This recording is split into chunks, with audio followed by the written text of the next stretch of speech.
श्री हरी जगत पिता दूर करी तो व्यथा ऐका सत्यनारायणाची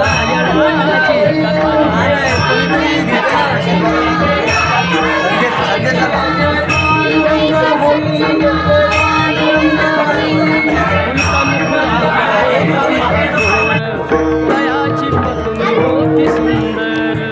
नदी किनारी एकदा त्यांनी घातली महापूजा दोघांनी आली एक नौका त्याच मार्गानी नाव भरलेली पूर्ण द्रव्यानी होती व्यापारी साधू पाण्याची रीत पाहण्यास आला पूजनाची